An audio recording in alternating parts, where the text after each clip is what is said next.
Hi everyone, welcome to Understand the Math. Today I'm going to teach you the easiest way to add and subtract rational expressions.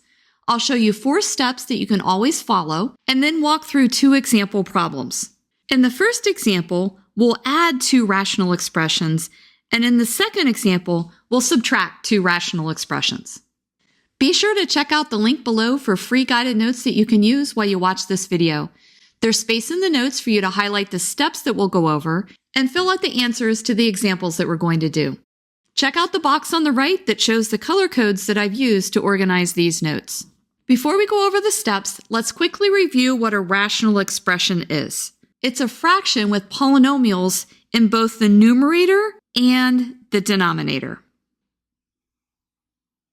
Let's now go over the steps. The first step is to find a common denominator.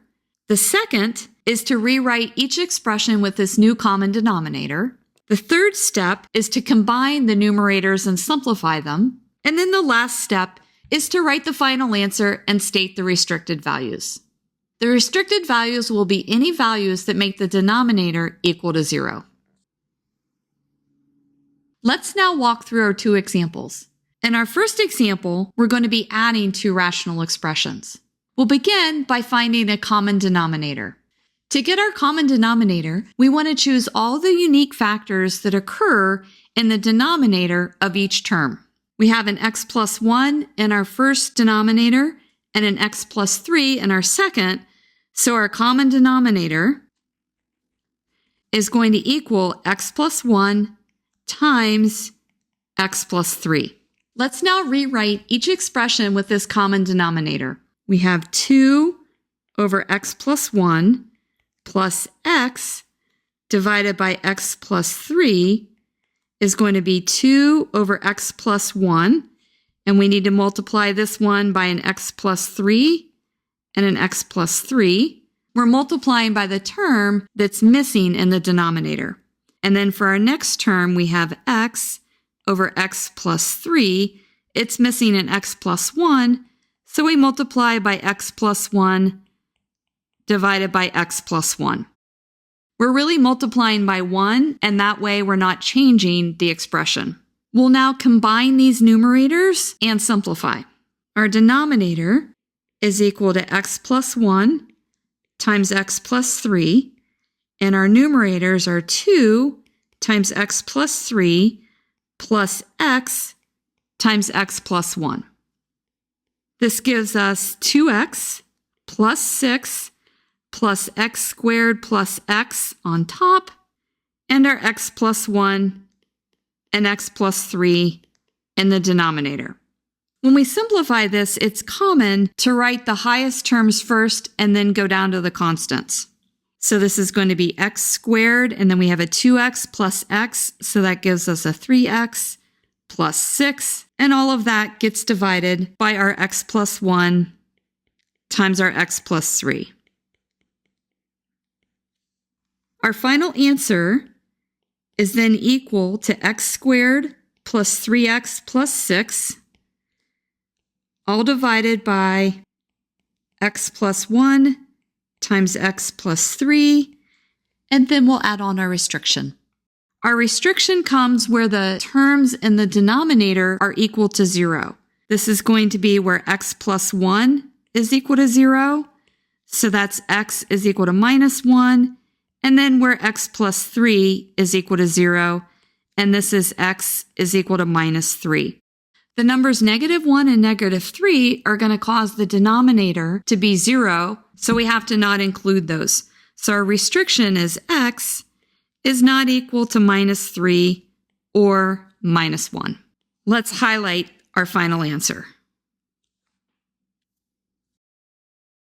Let's now walk through our example where we'll subtract 2 rational expressions.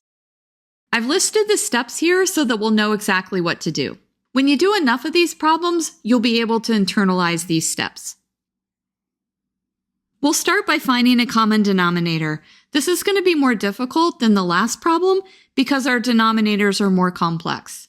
We'll start by factoring x squared plus 7x plus 12. Let's write down our factors of 12.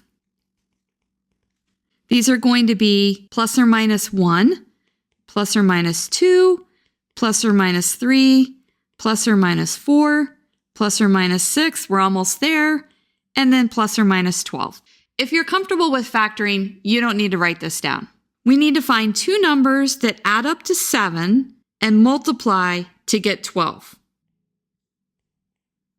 Looking at our list, this is going to be 3 plus 4 because it equals 7, and then 3 times 4 because it equals 12. So our factors are going to be 3 and 4.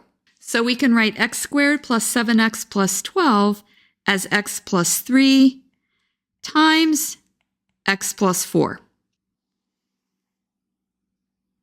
This gives us 1 divided by x squared plus 7x plus 12 minus 2 divided by x plus 3 is equal to 1. Now we'll put in our factored form. So it's x plus 3, x plus 4, minus 2 divided by x plus 3. The unique factors in our denominator are x plus 3 and x plus 4. This gives us a common denominator of x plus 3 times x plus 4. Notice that there are not two x plus 3's. We'll now write each expression with the common denominator. We have 1 divided by x plus 3 times x plus 4 minus 2 divided by x plus 3. And this one, we need an x plus 4 in the denominator, so we also need to multiply the numerator by x plus 4. Let's now combine the numerators. We have 1 minus 2 times the quantity x plus 4, and then we divide that by x plus 3 times x plus 4. Now's where you need to be careful. We need to simplify the numerator and notice that there is a negative sign. We need to make sure that we multiply that negative sign through to both terms. This gives 1 minus 2x minus 8. That's probably the biggest mistake I see my students make, is to not carry that minus over to the minus 8. And our denominator stays the same. X plus 3 times x plus 4. We can combine our constants and we get a minus 2x minus 7 on top and an x plus 3 times an x plus 4 on the bottom. Our final answer is then minus 2x minus 7 divided by x plus 3 times x plus 4, and we need our restriction. Our restriction is going to be that x is not equal to minus 4 and minus 3, because that's where the denominator is going to equal 0. Let's recap real quick. When adding or subtracting rational expressions, we find a common denominator, rewrite each expression with that common denominator, combine the numerators and simplify, and then write the final answer and include any restrictions. After some practice, I'm sure you'll be able to add or subtract any rational expression you might encounter. If this video has been helpful to you, please consider subscribing to my channel. Keep believing in yourself and have a great rest of your day.